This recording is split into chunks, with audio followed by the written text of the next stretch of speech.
All right, now that we've talked about text, speech, and voice changer, we can go to sound effects here, and this is where we can add sounds to our games that are not just voices. So you can type whatever you want here, but we're just going to take one of these examples from down here and use that to generate. This is going to give us 4 different files. This gives us a little bit of variation to test. Unlike the voices, they're not quite really that accurate because they're not as certain what you're going to be looking for. So there's going to be 4 options here. And while we wait on that, you can click this button right here to preview.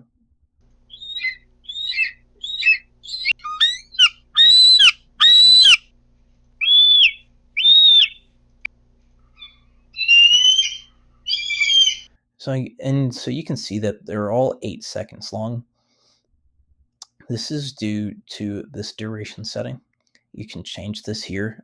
You can also try automatic. It'll go with a little bit 2 to 3 second ish duration. One thing you might want to play with is this prompt influenced.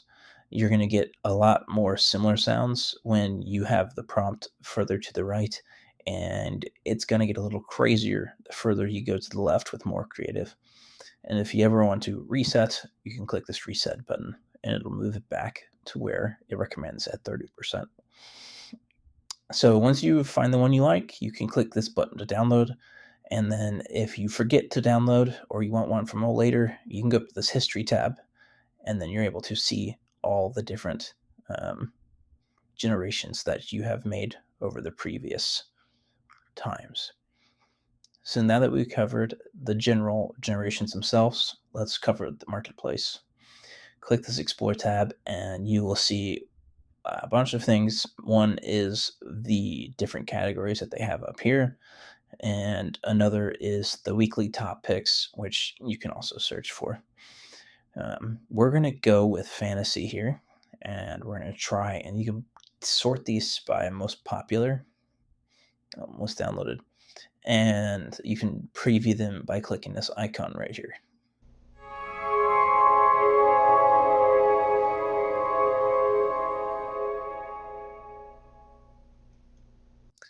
Very cool. You can reuse this prompt. So by clicking this, it'll send you back to the sound effects tab. And if you have a paid account, you can just download this straight from the website. So if you're on a free account, you can still click use prompt. And it'll take you back here and you can try and generate this yourself. And otherwise, you can just download it if you have a paid account. So that pretty much covers everything. You can continue to play around, find and search for some more sounds here. Next thing we're going to do is go over cloning voices.